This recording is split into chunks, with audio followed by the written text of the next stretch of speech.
Good evening po sa inyong lahat. Bago ako magpatuloy, maraming nakatayo sa likuran, marami hong upuan ang walang nakaupo.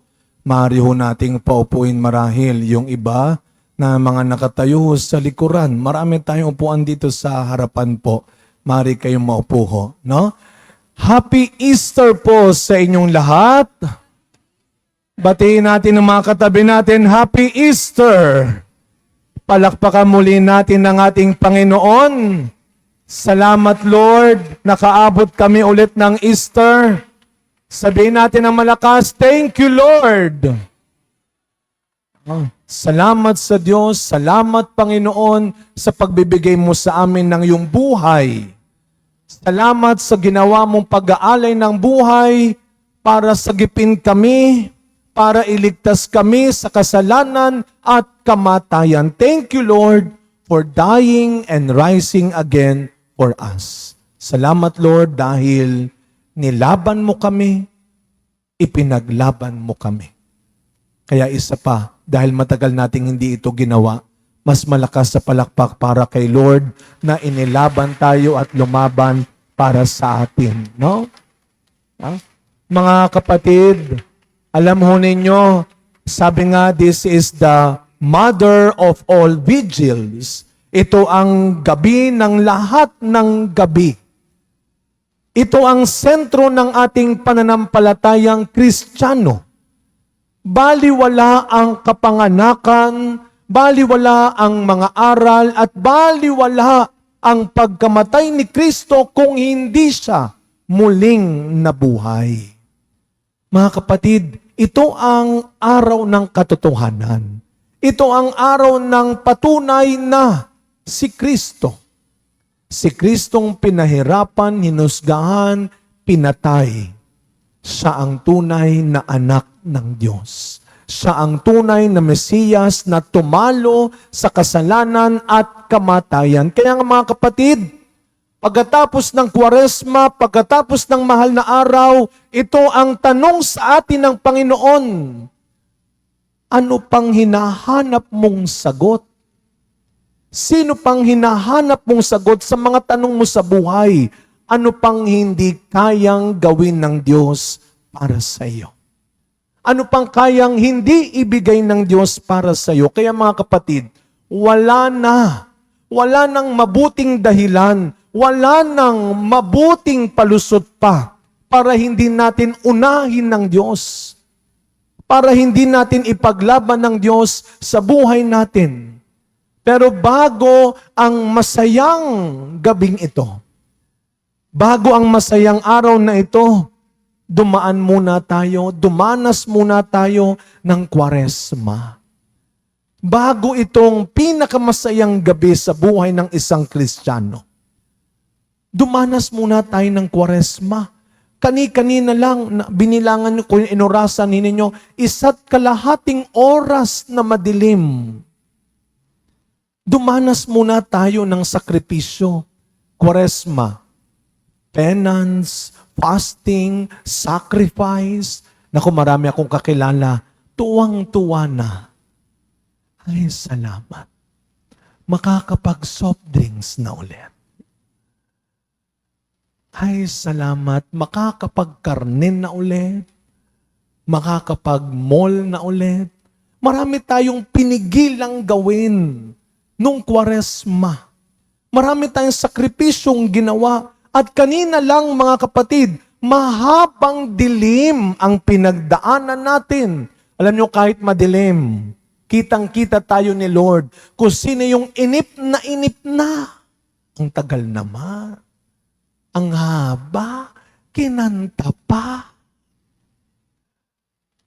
Ang daming pagod na, uhaw na, gutom na, inaantok na, tinatamad na, hindi ko lang alam kung may mga umuwi na. Bahala na kayo. Bahala na si Lord sa inyo.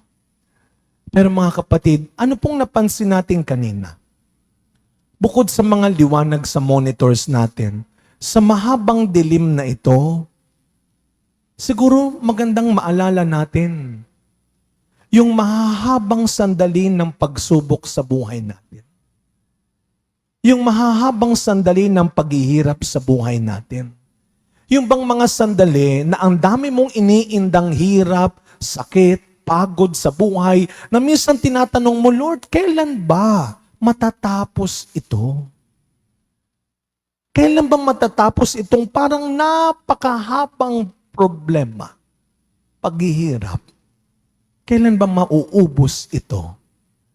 Pero tandaan ho ninyo, isa sa mga huling 7 wika ni Kristo, naganap na. It is finished. Mga kapatid, kung paanong pagkatapos ng 1.5 oras ng dilim, unti-unting nagliwanag ang simbahan, manalig po kayo. Manatili kayong nakakapit ng mahigpit. Matatapos din yan. One day, God will tell you, it is finished.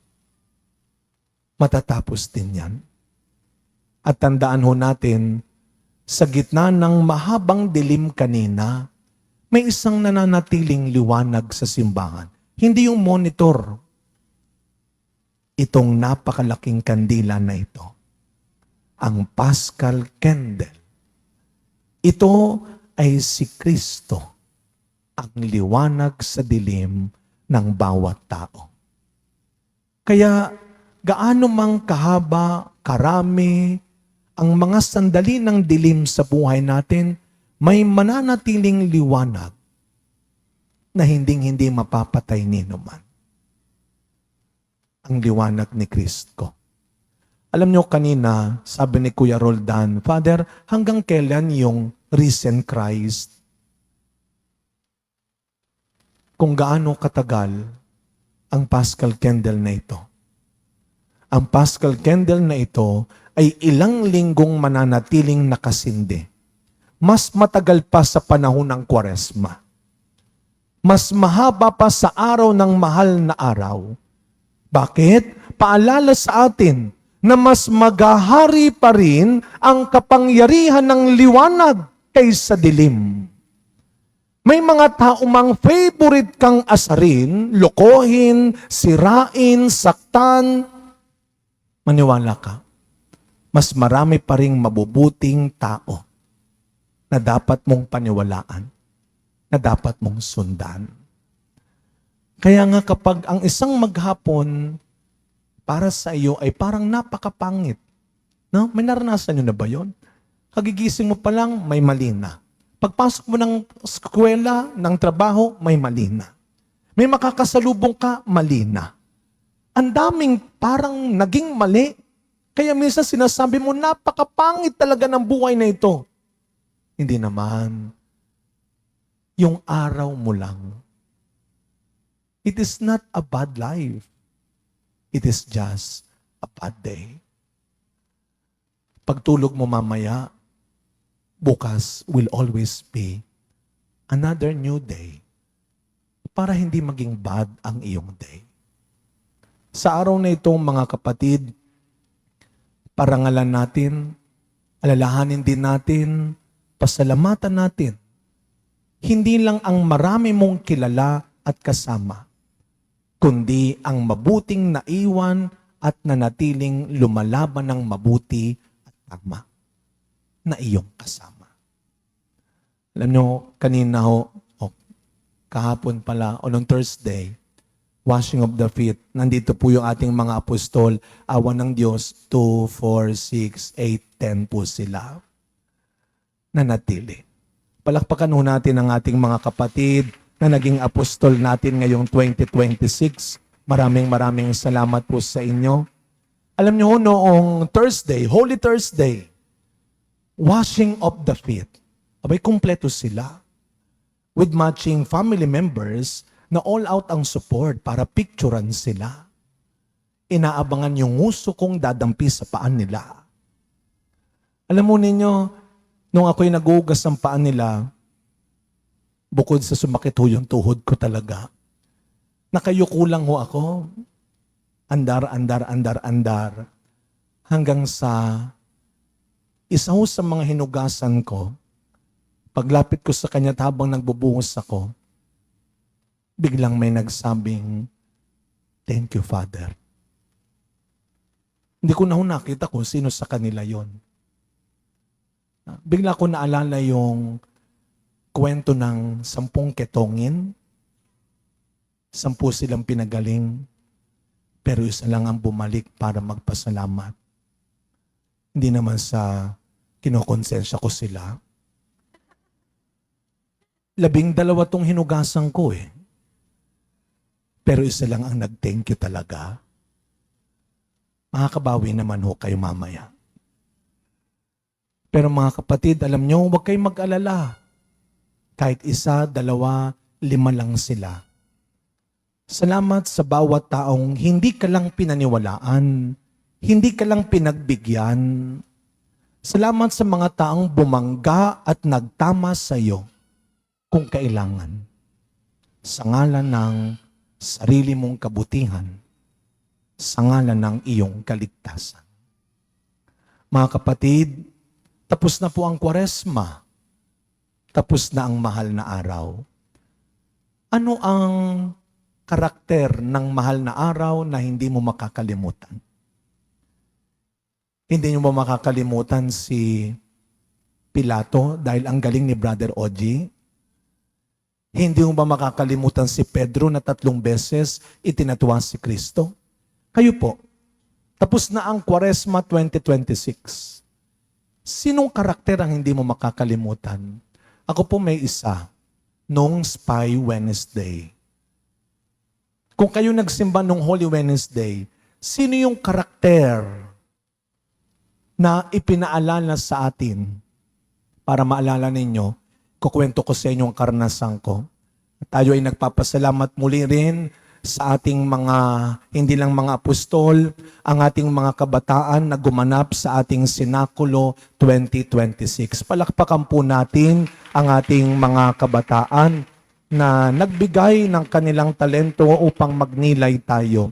Nung ako po ay kabataan, di aaminin ko na matanda na ho ako.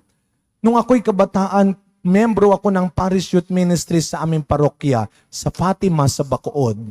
Ako po'y tuwang-tuwa dahil nagkaroon ng audition sa isang musical Lenten presentation. Ay ako'y napili, nasama ako, musical play pa nga. So tuwang-tuwa kung binalita ito sa aking pamilya, sabi ko kasama ako. So parang noong Sabado last week, umaten ng buong pamilya para sumuporta. At that time ho, dala-dala nila ang camera. Tipid na tipid kasi parang 24 shots lang yata ang meron ng film. Hindi kagaya ngayon, tak, 1, 2, sawa ka. Noon, titipirin mo talagang magpicture. Di ba mga nanay at tatay? Titipirin mo dahil pag minalas-malas ka, 5 na expose pa. Nasira pa. Kaya talagang pipiliin mo yung best shot. Ang ngayon, nakaredy na aking pamilya. Inaabang nagsimula na. Ang tagal naman. Pamaya-maya ho, nakaredy na yung kanilang camera. Biglang yung spotlight, pumunta sa likuran. Pagtingin nila, ako ang in-spotlight. Nakaredy na ang camera. Tinignan ko yung mga tao, tapos tumakbo ko sa harapan. Tapos tumayo ako, tinignan ko sila ulit. Nakaredy ng camera. Pagtapos nun, lumapit ako kay Kristo. Hinalikan ko si Kristo. Hinawakan ko ang bag ng barya. At isinabog ko, sabay takbo. Sabi ng nanay ko, Judas pala.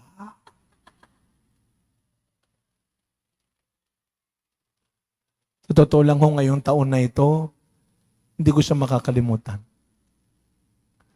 Marami tayong Judas na hindi makakalimutan. Hindi dahil iniwan ka. Pag sinabing Judas, anong nasa isip natin? Ito yung mga taong tumalikod sa akin. Ito yung mga taong nang iwan sa akin. Hindi. May isa pang mukha ang mga Judas. Ito yung mga taong nanatiling kasama natin. Tandaan ninyo si Judas, nanatiling kasama ni Kristo at ng mga alagad. Kaya ang mga Judas, hindi lang yung mga nawala, kundi ang mga nanatili na gumagawa ng masama. Kaya magandang pagnilayan natin. Sana pagkatapos ng Kwaresma at mahal na araw, hinilom ni Kristo. Binago ni Kristo. Ang Judas na ako. Ang Judas na tayo. Na nananatili, pero nabubuhay sa mali. Kaya sa pagpapatuloy na misa natin mga kapatid, sa gabing ito, kung paano nanatili ang liwanag ng Paschal Candle, kung paano nagtagumpay si Kristo, ilaban din natin ang pagpanig sa katotohanan. Ilaban din natin ang paggawa ng kabutihan. Ilaban din natin ang pagtalikod sa kasamaan. Mga kapatid, pagkatapos nito, sasalubungin natin ang mga magiging bagong kaanib ng ating simbahan. 7 bagong miyembro ng ating simbahang Katolika ang ating bibinyagan ngayong gabi. At ipadama natin sa kanila na buhay ang Diyos, buhay si Kristo, mabuhay din tayo katulad ni Kristo. Amen.